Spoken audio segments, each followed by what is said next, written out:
그만 좀 하세요, 어머니. 집안일 하나 도움도 안 되면서 왜 자꾸 간섭하시는 거예요? 간섭.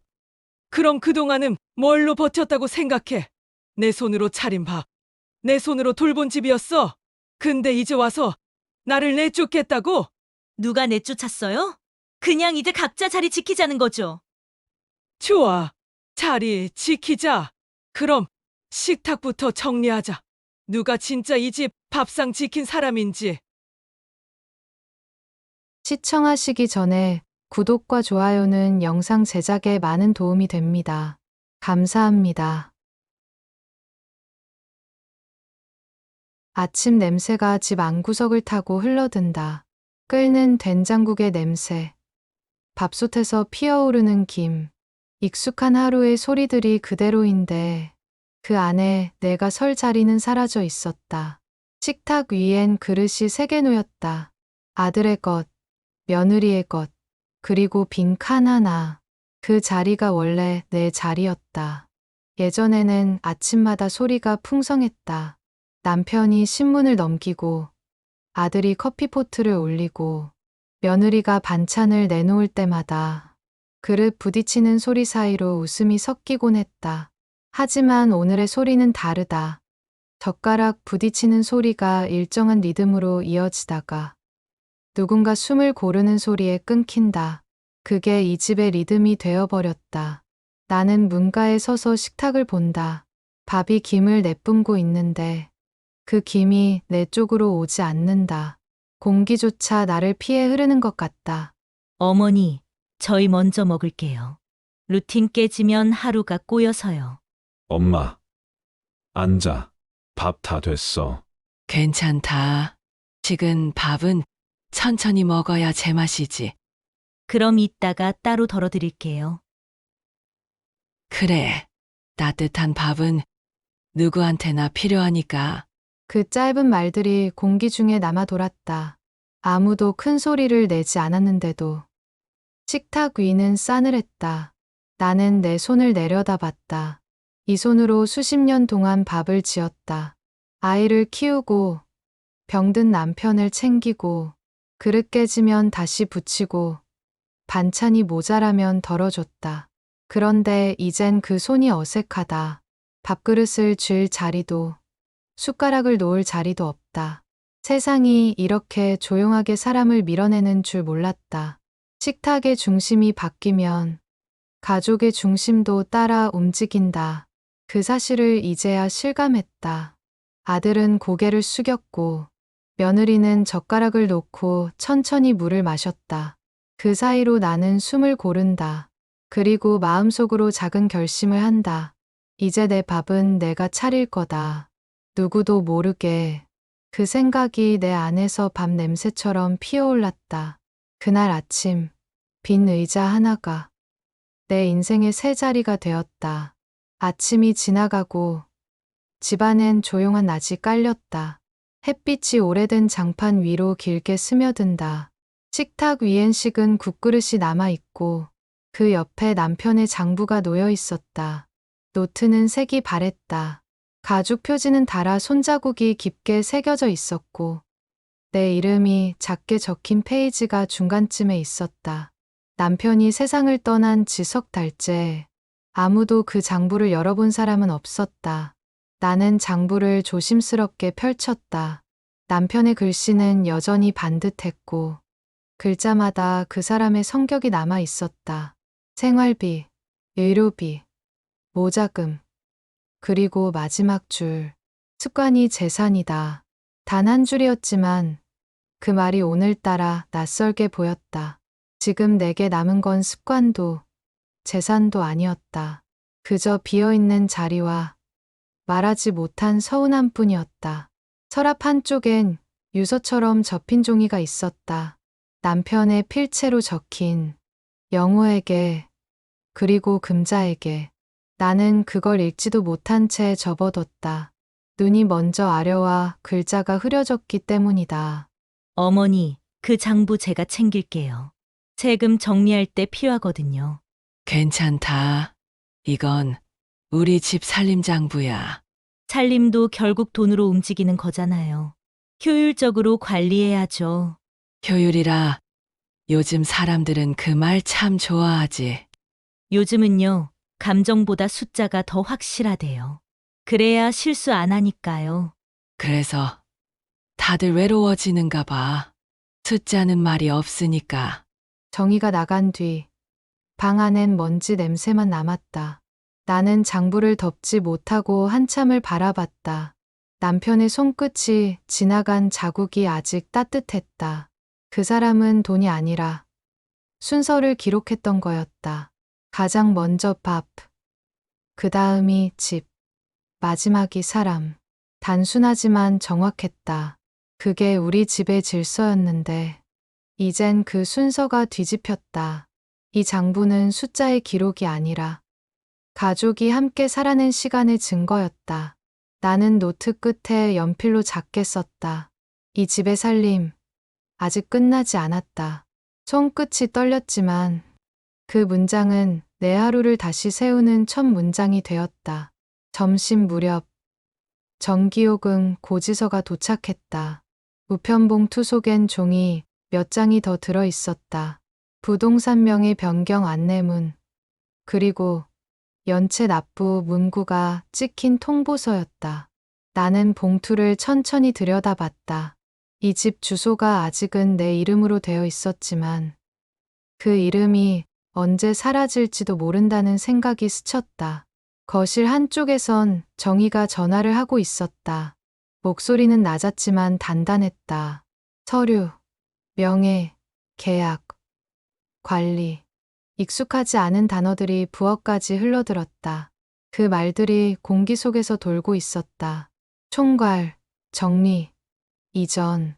하나하나가 내 자리를 지워가는 소리처럼 들렸다. 나는 싱크대 앞에서 물을 틀었다. 수도꼭지 아래로 흐르는 물소리에 정희의 말소리가 섞였다.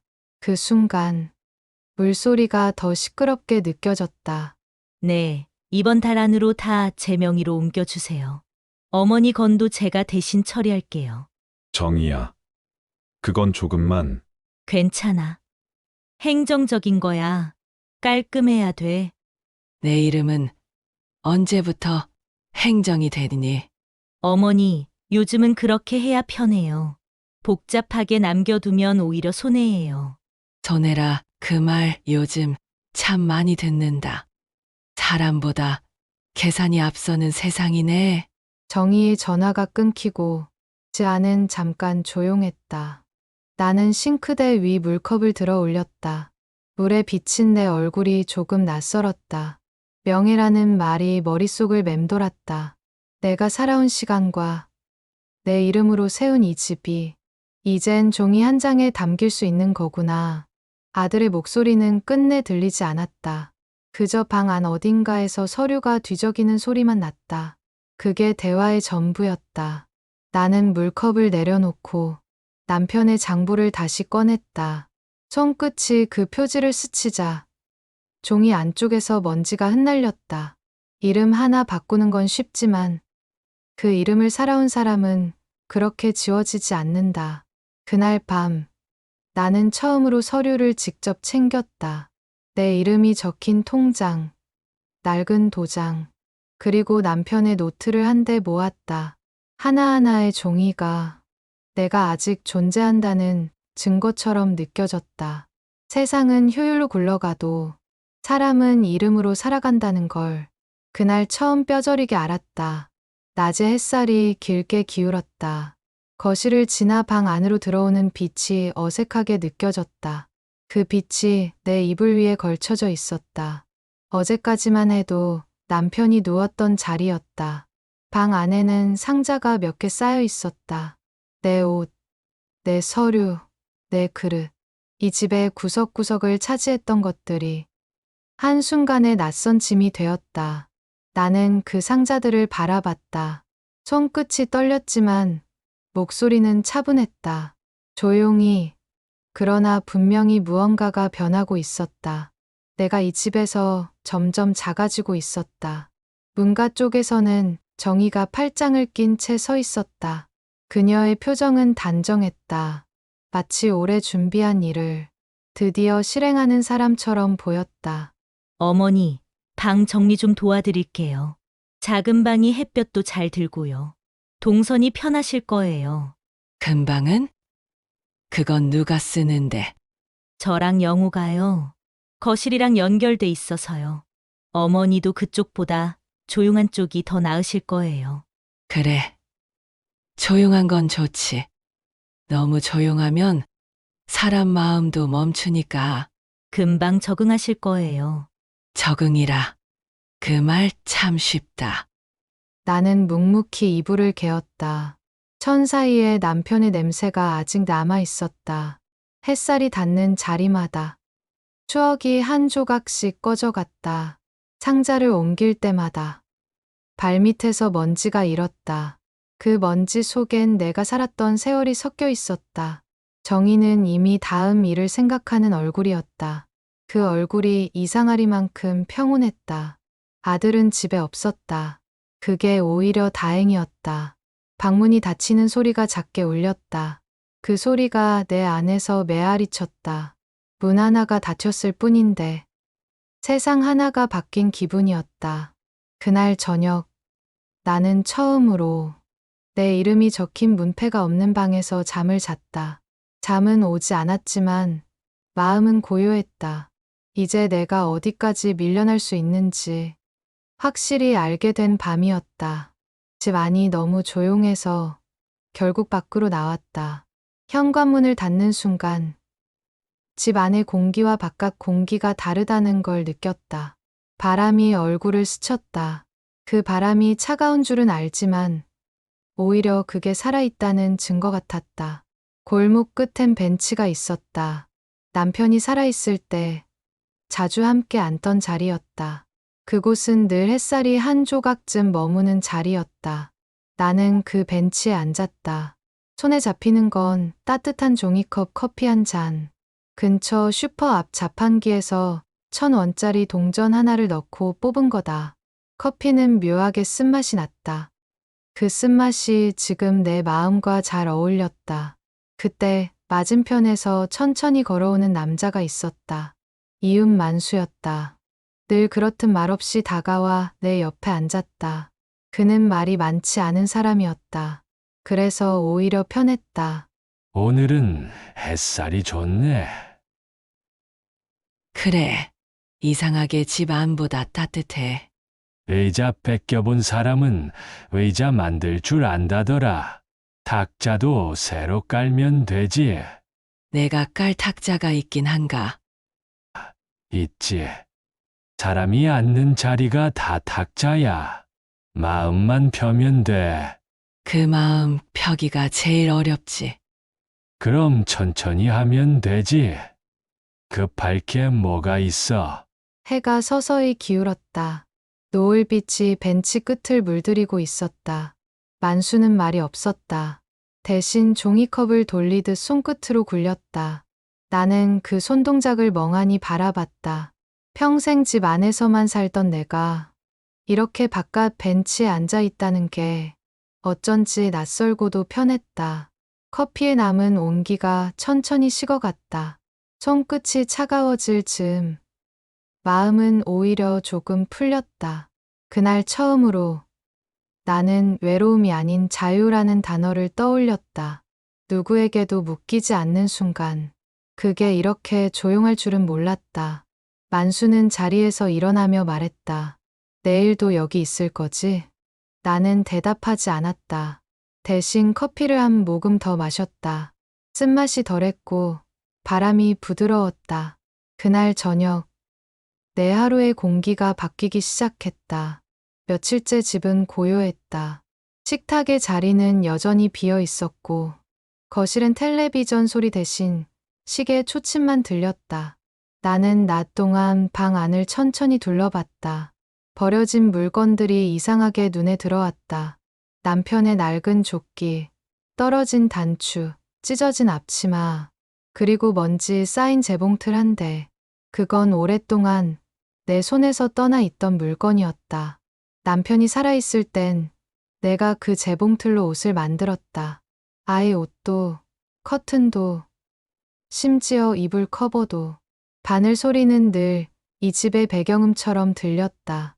손끝으로 바늘을 잡았을 때 이상하게도 심장이 조금 빨리 뛰었다. 어쩌면 나는 그동안 할 일을 잃어버리고 있었던 걸지도 모른다. 실을 꿰고 천을 덮었다. 재봉틀의 바늘이 천천히 움직이기 시작했다. 처음엔 삐걱거렸지만 곧 리듬을 찾았다. 그 리듬이 내 호흡을 따라왔다. 해지면 꿰매면 되고 다르면 덧대면 되지. 사람도 관계도 그게 제일 오래 가. 어머니, 그거 이제 버리셔도 돼요. 요즘은 새로 사는 게 낫죠. 낫고 안 낫고는 내 손이 알아. 새 천도 결국 낡게 돼. 그래도 꿰매면 다시 쓸 수 있어. 그게 사는 법이지. 바늘이 천을 뚫을 때마다 탁, 탁 소리가 났다. 그 소리가 묘하게 안정됐다. 오랜만에 내 손이 살아 있었다. 찢어진 앞치마는 다시 모양을 찾았다. 불규칙했던 스티치가 어느새 고르게 이어졌다. 바느질 선 위로 오후 햇살이 살짝 스쳤다. 나는 손끝에 묻은 실밥을 털어냈다. 그 실밥이 바닥에 떨어지며 작은 그림자를 만들었다. 그 그림자가 내 마음의 무게 같았다. 정희는 아무 말도 하지 않았다. 그저 잠깐 바라보다 방을 나갔다. 문이 닫히는 소리 뒤로 재봉틀의 리듬만 남았다. 탁, 탁, 탁. 그 소리가 심장박동처럼 들렸다. 아주 작게, 그러나 분명하게 살아있는 소리. 그날 밤, 나는 다시 숨 쉬는 법을 배웠다. 밤이 되면 집안은 조용해졌다. 텔레비전은 꺼져 있었고, 냉장고 소리만 낮게 울렸다. 식탁 위엔 정희가 펼쳐놓은 가계부가 있었다. 한 줄 한 줄, 숫자들이 줄을 맞춰 앉아 있었다.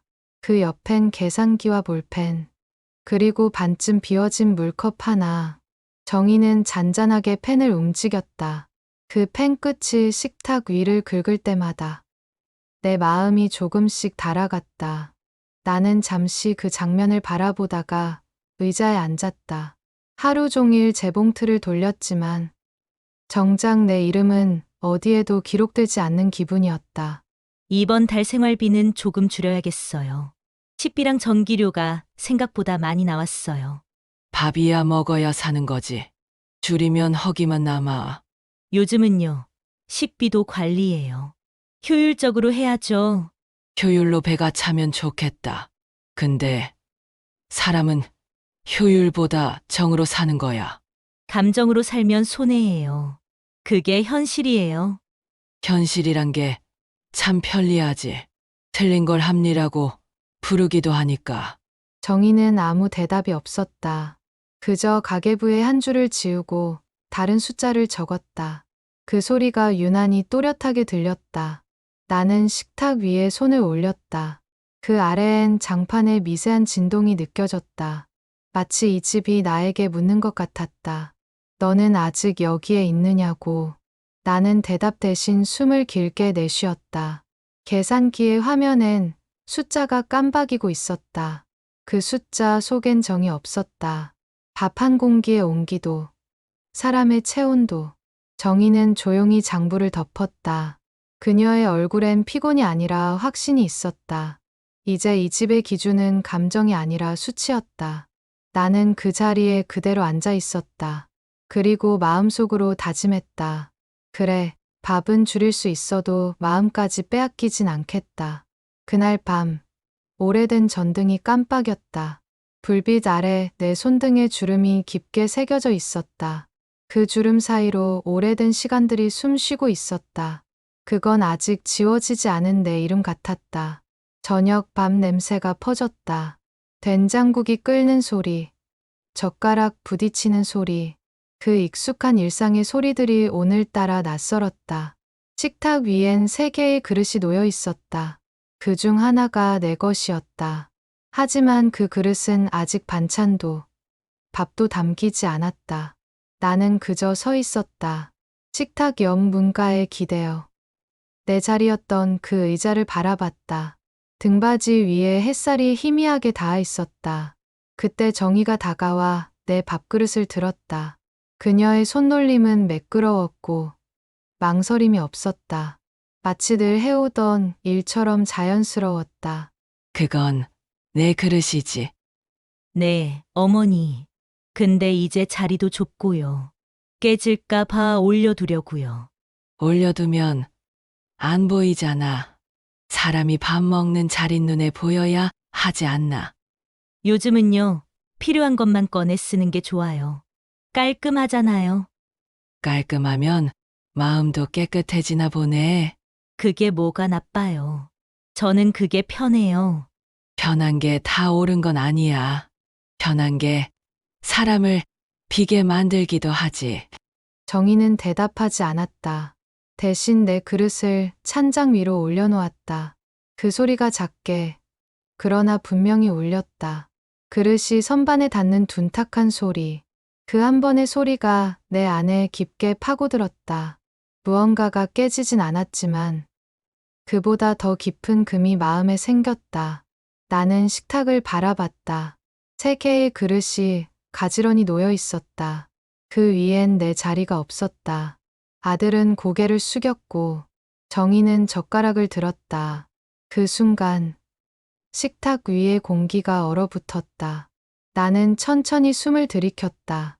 냄새는 익숙한데 그 냄새 속에 나는 없었다. 그날 밤 그릇 하나가 찬장으로 올라가던 그 순간 나는 이 집에서 사라졌다. 그건 그릇 하나가 아닌 내 이름 하나가 사라지는 소리였다. 밤이 깊었다. 집 안은 조용했고 부엌의 시계만 짹짹 소리를 냈다. 모두 잠든 시간 나는 불을 켜고 책상 앞에 앉았다. 낡은 노트 한 권이 내 앞에 있었다. 남편의 글씨가 빽빽하게 적혀 있었다. 생활비, 지출 내역, 날짜, 그리고 익숙한 문장 하나. 습관이 재산이다. 그 문장을 수없이 봤는데 오늘따라 다르게 보였다. 그 아래 남겨진 여백이 눈에 들어왔다. 남편은 왜 거기서 멈췄을까? 혹시 내 몫의 말을 남겨둔 건 아닐까? 나는 천천히 연필을 들었다. 손끝이 떨렸지만 마음은 잔잔했다. 노트의 여백은 종이 한 장이 아니라 내 인생의 빈자리 같았다. 밥은 내가 먼저 챙겨야지. 그래야 이 집이 굴러가. 굶은 사람이 남을 먹일 수는 없으니까. 그게 정답이지. 사람은 자기 밥부터 챙겨야 남의 밥도 맛있게 만들어. 남편이 이 말 남겼을까봐. 습관이 재산이라 그 사람 참 현실적인 낭만가였지. 이제 그 말 어르신이 이었어야지. 나는 여백 아래에 천천히 연필을 움직였다. 글씨는 삐뚤었지만 마음은 단단했다. 생활권 회수. 그 세 단어가 적히는 순간 노트의 여백이 채워졌다. 그건 단순한 기록이 아니라 선언이었다. 남편이 멈춘 곳에서 내가 다시 시작했다. 그게 이 밤의 의미였다. 창밖에는 달빛이 희미하게 비쳤다. 조용한 빛이 노트 위에 내려앉았다. 그 빛 속에서 나는 조금씩 가벼워졌다. 내가 할 일, 내가 살아야 할 이유가 종이 한 장 위에서 다시 태어났다. 그날 밤, 내 손끝이 다시 세상을 붙잡았다. 새벽 공기가 아직 차가웠다. 창문 틈으로 들어온 빛이 천천히 방 안을 훑었다. 나는 눈을 뜨자마자 부엌으로 향했다. 식탁은 어제 그대로였다. 3개의 그릇, 정돈된 수저, 그리고 내 자리가 비어있는 공기. 이제는 그 정돈된 풍경이 너무 불편했다. 모든 게 가지런한데 그 안엔 사람이 없었다. 나는 식탁 앞에 섰다. 손끝으로 테이블 가장자리를 쓸어보았다. 목재의 감촉이 거칠었다. 남편이 이 식탁을 직접 만들었을 때가 생각났다. 그는 항상 말했다. 이건 우리 가족의 중심이야. 그 중심이 무너졌다는 걸 인정하기까지 오래 걸렸다. 하지만 이제는 그 무너진 자리를 다시 세워야 한다는 생각이 들었다. 나는 숨을 길게 내쉬고 식탁에 다리를 잡았다. 오랜 세월의 먼지가 일었다. 소리가 컸다. 그 소리가 집안의 정적을 깨뜨렸다. 식탁이 천천히 움직였다. 거실 중앙으로, 빛이 드는 쪽으로. 그 소리는 오래된 나무의 신음 같았다. 그러나 그 안엔 생기가 있었다. 마치 죽은 나무가 다시 숨 쉬는 소리처럼. 어머니, 뭐 하세요? 식탁 왜 옮기세요? 주방은 주인이 정하는 거라더라. 오늘부터 내가 정하려고. 그건 좀 갑작스럽네요. 사는 게 다 갑작스러워. 그래야 살아있지.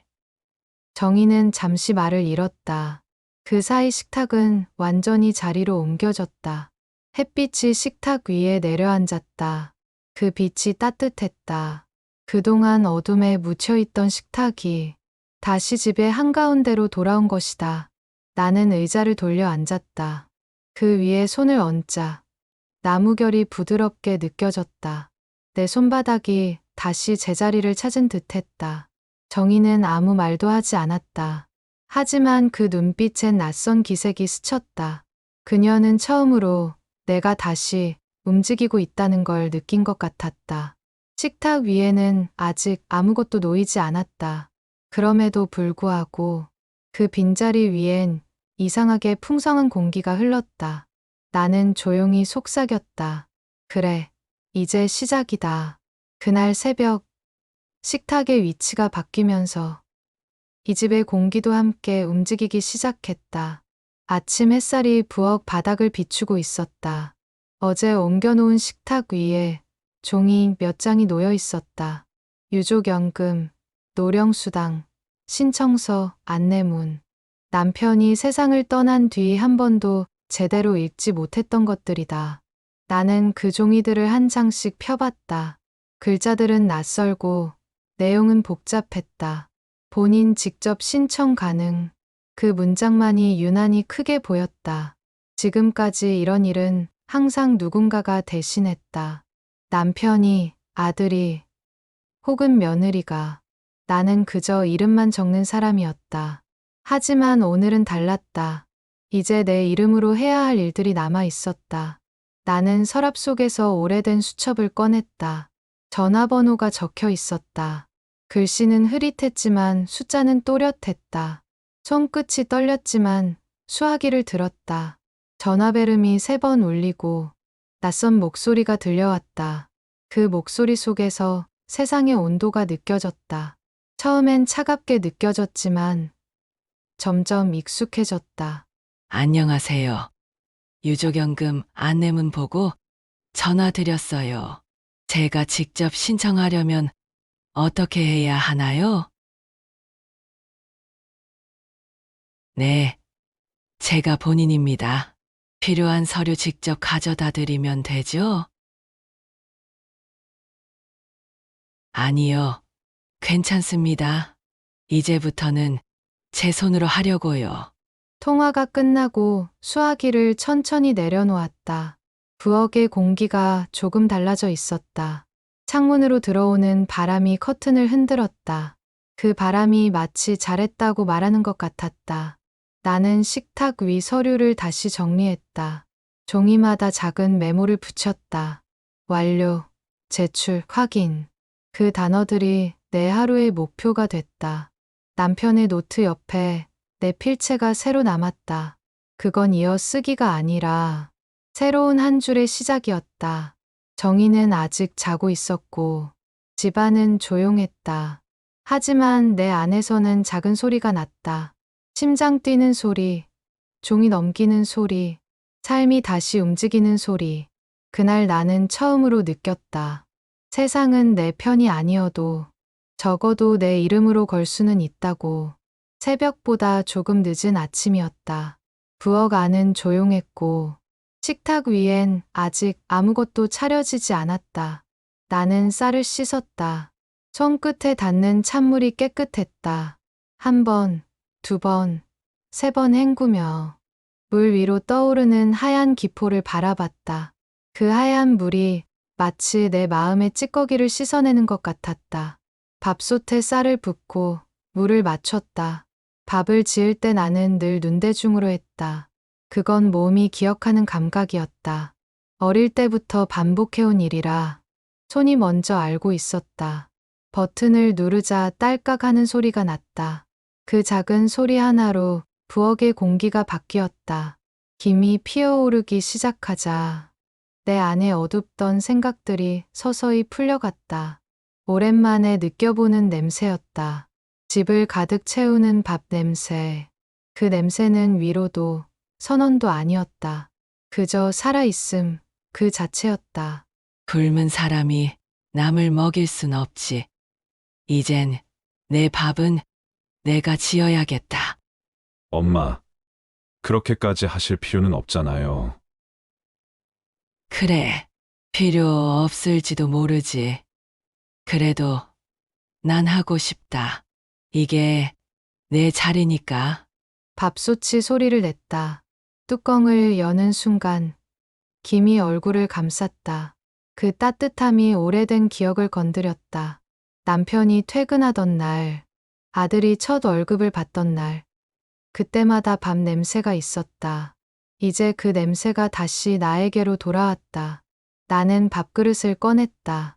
그릇은 작고 소박했지만 그 위에 담긴 건 내 하루의 시작이었다. 숟가락이 공기 속을 스쳤다. 처음엔 어색했지만 한 입 먹자 마음이 이상하게 단단해졌다. 정희가 방에서 나왔다. 그녀는 말없이 나를 바라보다 그냥 다시 들어갔다. 그 한 번의 시선이 오래 남았다. 나는 밥을 천천히 씹었다. 소리는 작았지만 그 안엔 확신이 있었다. 이건 단순한 식사가 아니라 존재의 증명 같은 것이었다. 그날 아침 나는 나 자신을 다시 먹였다. 저녁의 공기가 무겁게 내려앉았다. 식탁 위에는 두 권의 장부가 나란히 놓여 있었다. 하나는 남편의 오래된 노트, 다른 하나는 정희가 새로 만든 가계부였다. 두 장부의 표지가 마주 보이는 순간 공기가 미묘하게 달라졌다. 세월과 습관, 그리고 방식의 대결이 지금 이 작은 식탁 위에서 벌어지고 있었다. 나는 남편의 장부를 펼쳤다. 손때가 묻어 색이 바랜 페이지. 그 위엔 작은 글씨들이 다정하게 적혀 있었다. 쌀값 3만 원, 병원비 4만 원, 효도비 5천 원. 숫자는 작았지만 그 안에는 마음이 있었다. 정희의 장부는 달랐다.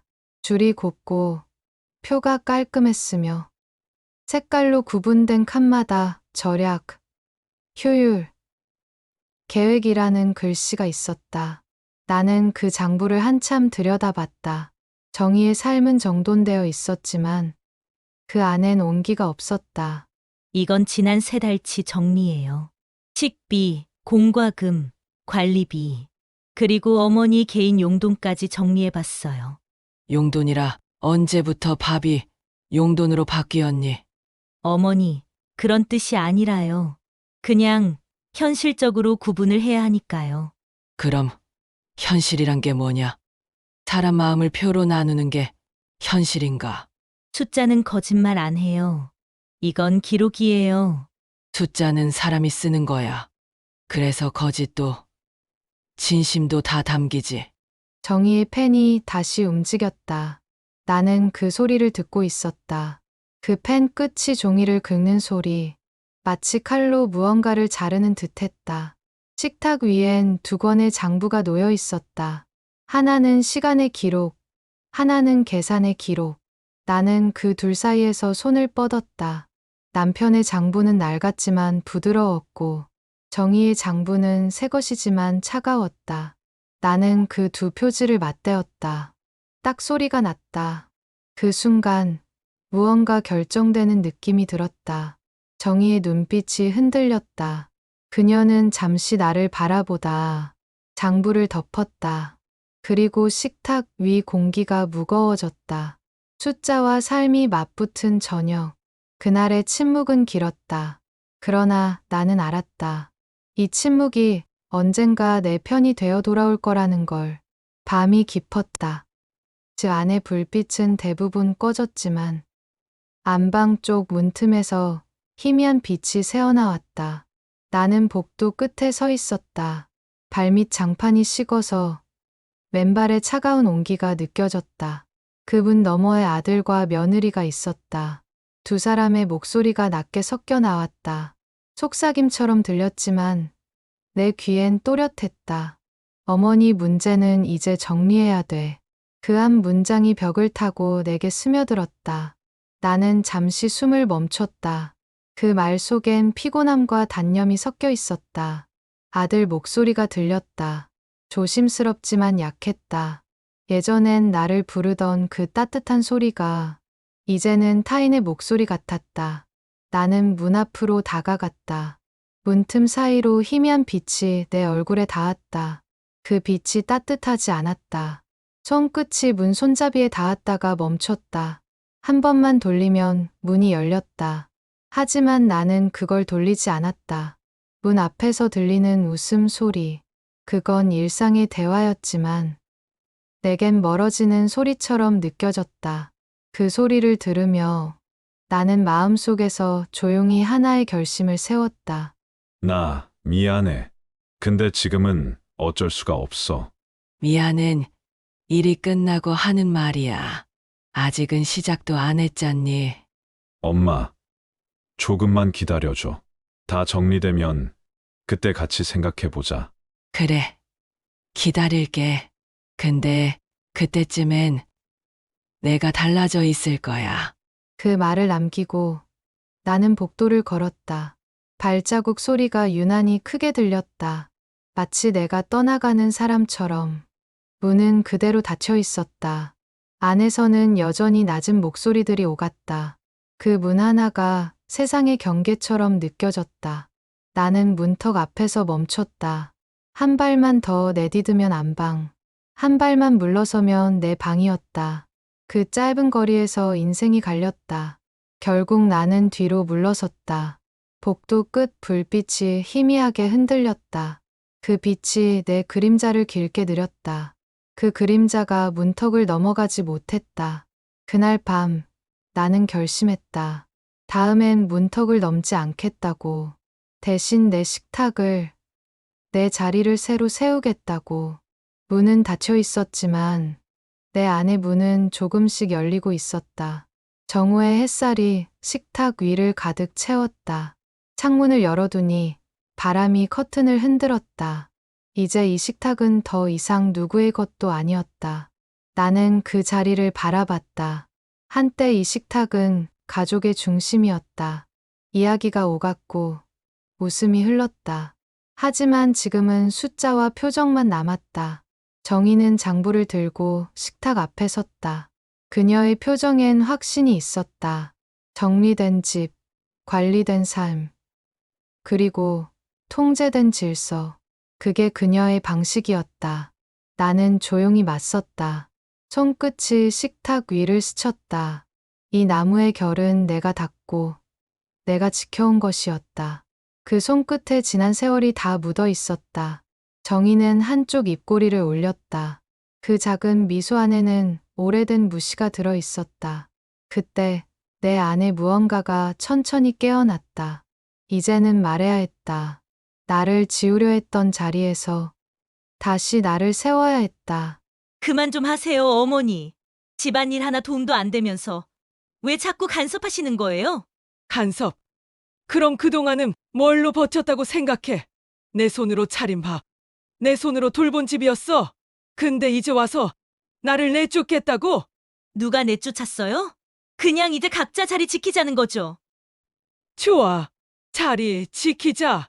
그럼 식탁부터 정리하자. 누가 진짜 이 집 밥상 지킨 사람인지. 대화가 끝나자 공기가 멈췄다. 소리 하나 없이 식탁 위의 그릇들이 미세하게 흔들렸다. 정희는 한 걸음 물러섰다. 그녀의 눈빛에 처음으로 불안이 비쳤다. 나는 조용히 의자를 잡고 식탁 한가운데로 돌려놓았다. 햇빛이 식탁을 가로질러 내 얼굴을 비췄다. 그 빛은 뜨겁지 않았지만 단단했다. 그 순간 나는 이 집의 중심으로 다시 돌아왔다. 내 안의 분노는 사라지고 대신 이상하리만큼 고요한 평화가 찾아왔다. 이 싸움은 소리로 끝나는 게 아니었다. 존재로 끝나는 거였다. 나는 장부를 덮고 그 위에 손을 얹었다. 그 손 아래엔 수많은 날들이 있었다. 남편의 노트, 내 노력, 그리고 잃었던 자존. 그 모든 게 식탁 위로 돌아왔다. 정희는 아무 말도 하지 못했다. 오직 숨소리만 두 사람 사이를 오갔다. 그 숨소리가 부딪히며 만들어낸 공기가 이 집의 새로운 질서가 되었다. 그날 나는 식탁의 주인이 되었다. 하루가 저물고 있었다. 부엌 창문으로 들어오는 빛이 길게 늘어졌다. 식탁 위엔 아침에 남은 반찬 몇 가지가 그대로 있었다. 밥은 식었지만 공기는 고요했다. 정희는 말없이 수저를 모았다. 그녀의 손끝이 떨렸다. 그 손짓이 이상하게 낯설었다.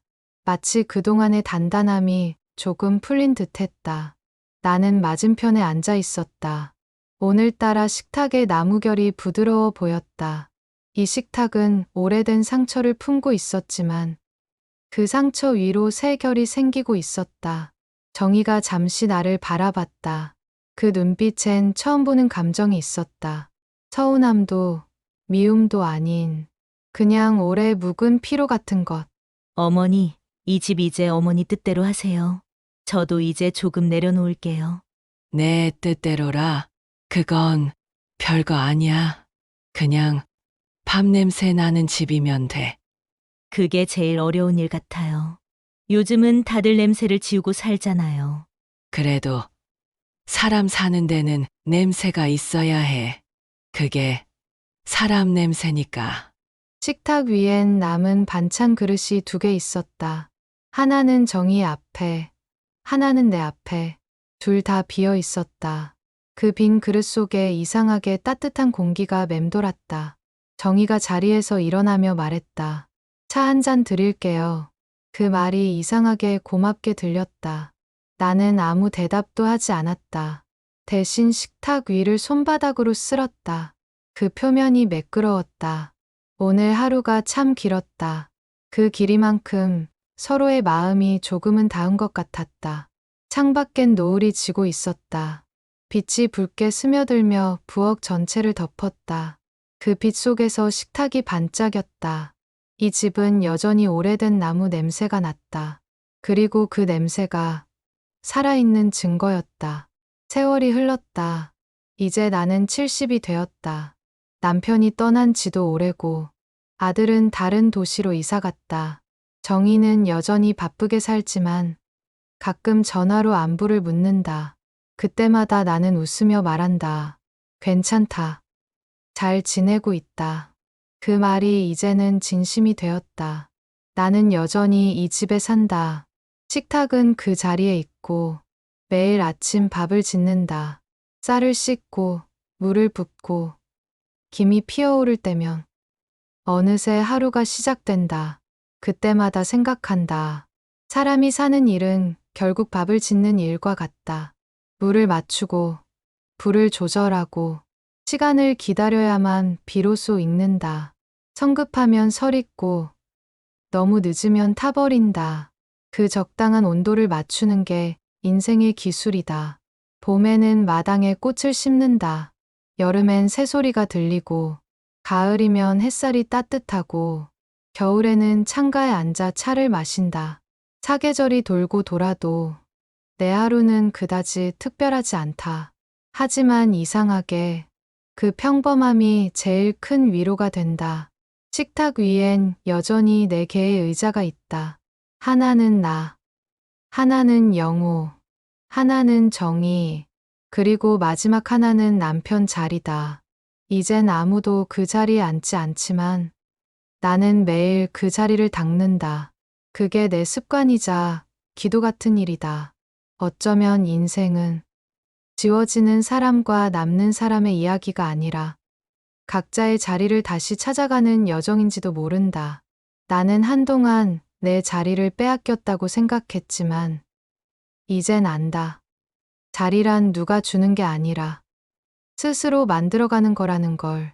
이제는 누가 오든 누가 떠나든 그저 내 밥을 짓고 내 하루를 쌓아간다. 그게 나의 삶이고 나의 일이다. 오늘도 햇살이 부엌을 비춘다. 밥 냄새가 피어오르고 창문 너머 새들이 운다. 나는 미소 짓는다. 그래, 오늘도 살아간다. 구독과 좋아요는 영상 제작에 많은 도움이 됩니다. 감사합니다.